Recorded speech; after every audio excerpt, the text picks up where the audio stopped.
বিনৰ সুমধুৰ সুৰেৰে আপোনাসকলক মনোৰঞ্জন দিবলৈ চেষ্টা কৰি আজি ভিডিঅ'টি আৰম্ভ কৰিছোঁ আৰু আপোনাসকলে চাই আছে খিলঞ্জীয়া অসমীয়া ইউটিউব চেনেল আৰু মই শ্ৰী ইন্দ্ৰেশ্বৰ দহোটীয়া আৰু বিনৰ সুমধুৰ সুৰ আপোনাসকলৰ আগত পৰিৱেশন কৰিব আমাৰ গাঁৱৰ মোহিত মৰাণ ককাইদেৱে আৰু আশা কৰিছোঁ আমি আপোনাসকলক মোহিত মৰাণ ককাইদেৱে বিনৰ খুব কোমল সুমধুৰ সুৰেৰে মনোৰঞ্জন দিবলৈ সক্ষম হ'ব আৰু আপোনাসকলেও শুনি উপভোগ কৰি অনুষ্ঠানটি মনোৰঞ্জন লাভ কৰিব পাৰিব।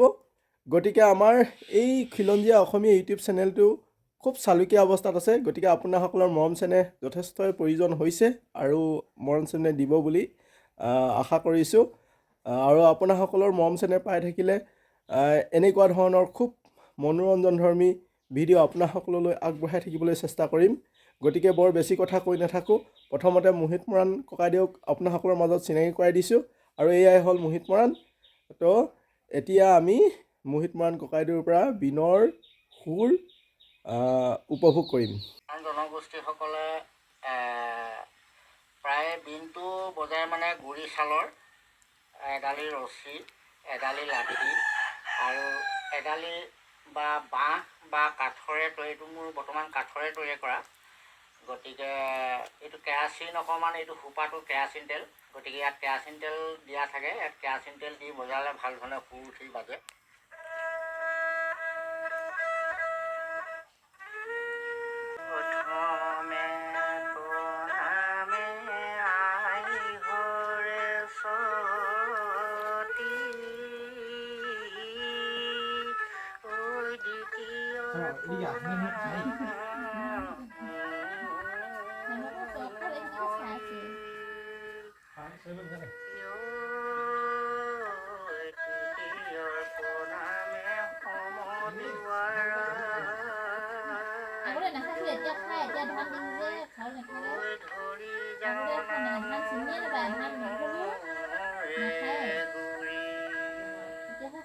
মোহিত মৰাণ ককাইদেৱে অকল ঘৰতে বিনটো বজোৱাই বা গাঁৱতে বজায় তেনে নহয়, তেখেতে বিভিন্ন অনুষ্ঠানত মানে এইটো পৰিৱেশন কৰি দেখায়, বিনটো বজাই দেখায়।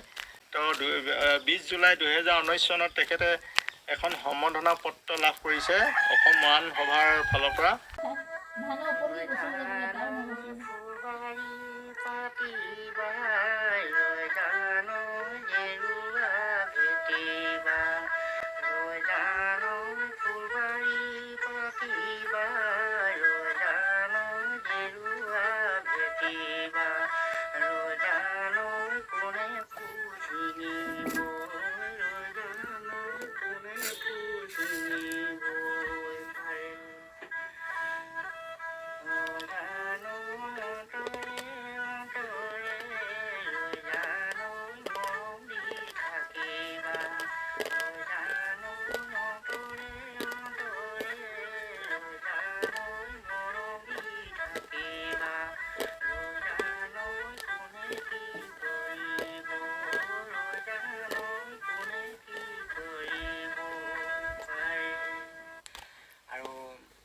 প্ৰকৃততে বস্তুটো দিনত নবজায়, কিন্তু ৰাতি বজায়।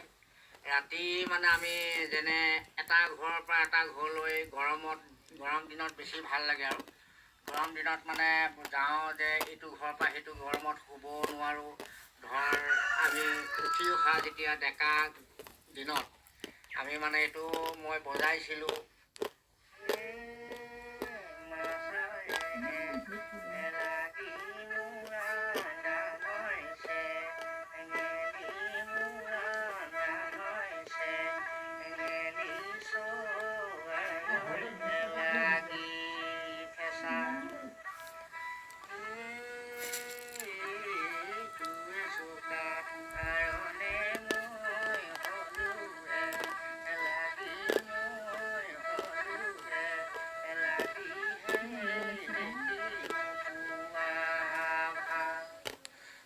আমাৰ গাঁৱতে আছিলে তেনেকৈ বিন বাদক মানুহ, তেখেতলোকৰ পৰাই মই বিনটো বজোৱাৰ কাৰণে দেখিবলৈ মাত শুনিবলৈ আৰু বিনটো বজোৱা মাতটো শুৱলা মাত, এনে শুৱলা মাত আৰু মই গৱেষণা কৰিলোঁ যে পৃথিৱীত তেনেকুৱা বিনৰ মাত নিচিনা শুৱলা মাত মই পৃথিৱীত দেখা নাই।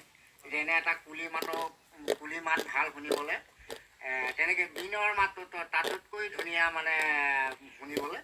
সেইকাৰণে মই এইটো বজাবলৈ মই কেনেকৈ চেষ্টা কৰোঁ, কেনেকৈ বজাম, কেনেকৈ মানে মই শিকিম, এনেকৈ চিন্তা কৰি মই এইটো বজাই শিকিবলৈ চেষ্টা কৰিলোঁ।